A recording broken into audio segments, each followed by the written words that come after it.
मित्र, जब भी KP astrology practice करते हुए हमारे सामने किसी चार्ट में कंजक्शन आता है, तब थोड़ा कंफ्यूजन तो खड़ा होता ही होता है। तो इसके बारे में आज कुछ डिस्कशन होगा। देखिए, हमने एक वीडियो में बात की थी कि कंजक्शन कितनी डिग्री तक हमें एक्सेप्ट करना चाहिए। कोई कंफ्यूजन नहीं रहना चाहिए कि कोई 8 डिग्री के बोलता है, कोई 2 डिग्री बोलता है, कोई 3 डिग्री बोलता है। लेकिन कुछ हमारा हमारा अपना भी कोई इमेजिन और लॉजिक होना चाहिए। तो इस हिसाब से हमने तय किया था कि हर एक ग्रह का अपना साइज होता है जो गूगल पर अवेलेबल है। तो ये साइजेस के, ये प्रोपोर्शन के हिसाब से हमने तय किया था कि बड़े जो प्लेनेट है इनकी 12 डिग्री की ऑरा रहेंगी, छोटे की 2 डिग्री। अपनी साइज के हिसाब से हमने कैलकुलेट भी किया था और डिस्कस भी किया था। और नोड्स जो राहु और केतु है, जो कोई पिंड नहीं होता है, और ये बहुत पावरफुल नोड्स होते हैं जो आसपास का क्लाइमेट अपने प्रभाव में कर लेते हैं। तो इसके लिए पूरी राशि, मतलब राशि का आधा भाग हमने 15 डिग्री रखा है। तो ये डिस्कशन हुआ था, तो ये रिमाइंड करना अभी ज़रूरी है। तो अभी आगे अपना डिस्कशन बढ़ाते हुए एक एग्जाम्पल लेते हैं, एक उदाहरण लेते हैं। इस उदाहरण में 6 प्लेनेट की अपनी 6 प्लेनेट का कंजक्शन हुआ है। अभी ये 6 प्लेनेट असेंडिंग ऑर्डर में, मतलब क्रम वाइज, पहला, दूसरा, तीसरा, चौथा, पांचवा और छठा, सूर्य, बुध, शनि, केतु, चंद्र और शुक्र का एक कंजक्शन है जो ये तुला और वृश्चिक की बॉर्डर पर हुआ है।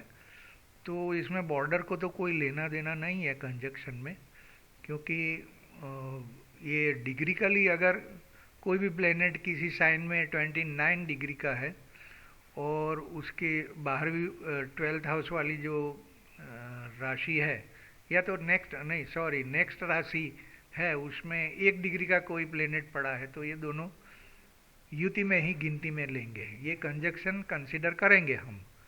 तो इस तरह ये कंजक्शन एक उदाहरण पर लिया है।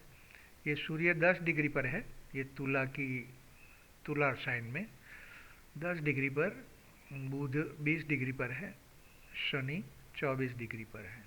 उसके बाद वृश्चिक राशि स्टार्ट होती है। इसमें केतु 4 डिग्री पर बैठा है, चंद्र 8 डिग्री पर है और शुक्र 14 डिग्री पर है। तो ये उदाहरण पर हम अभी डिस्कस करते हैं। तो इसमें होता क्या है कि जब दो प्लेनेट एकदम नज़दीक आते हैं ऐसे, और हम हमारी डेफिनेशन के हिसाब से, हमारे कॉन्सेप्ट के हिसाब से जो हमने तय किया है, हम इसे कंजक्शन कंसीडर करेंगे। तब क्या होता है कि ये दो प्लेनेट एक दूसरे को अपनी अपनी एनर्जी एक्सचेंज करते हैं।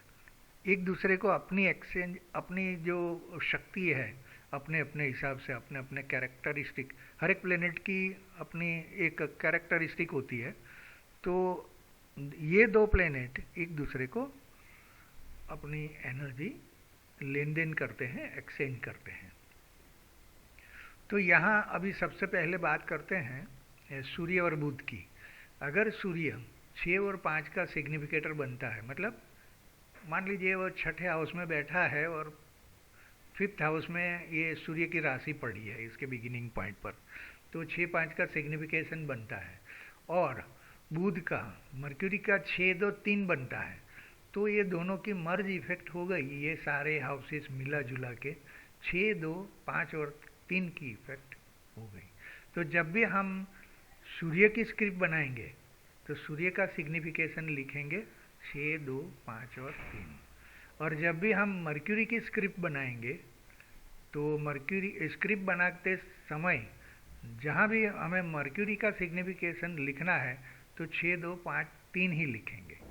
तो इस तरह से ये रियल इफेक्ट हमें, ये चार घर अपने अपने ये दोनों के सिग्निफिकेशन में आ जाएंगे। ऐसे करके हम बुध और सैटर्न की बात करते हैं। तो बुध का बेसिक मतलब इनिशियल सिग्निफिकेशन 6 2 और 3 हो गया, और सैटर्न का 6 10 11 हो गया, मान लीजिए। ये सब उदाहरण की बात है, तो दोनों की मर्ज इफेक्ट ये है। अभी सैटर्न के लिए ये सिग्निफिकेशन का हम यूज़ करेंगे। मर्क्यूरी के लिए तो हम डिसीजन ले चुके हैं। अभी ये क्या है, ये डिग्री वाइज है, ये पहले की बात है। कम से कम डिग्री वाला सूर्य है, इसलिए ये क्रम वाइज लिखा है। इसलिए मर्क्यूरी का सबसे पहले हमने डिसाइड कर लिया है। ये सन मर्क्यूरी का जो एक्सचेंजिंग है एनर्जी का, ये हम डिसाइड कर चुके हैं। इसलिए यहाँ मर्क्यूरी का हम ये नहीं लेंगे, मर्क्यूरी का हम डिसाइड कर चुके हैं। सैटर्न का ये हो गया। इसीलिए इसी तरह ये सैटर्न और केतु बाद में आएंगे। सैटर्न के बाद केतु आता है कंजक्शन में, इसी कंजक्शन में। तो केतु 6 9 10 दे रहा है, तो ये दोनों मिला के ये केतु की मर्ज इफेक्ट 6 9 10 और 11 हो गई। तो जब भी हमें स्क्रिप्ट में केतु का सिग्निफिकेशन की ज़रूरत पड़ेगी, हम लिखेंगे 6 9 10 और 11।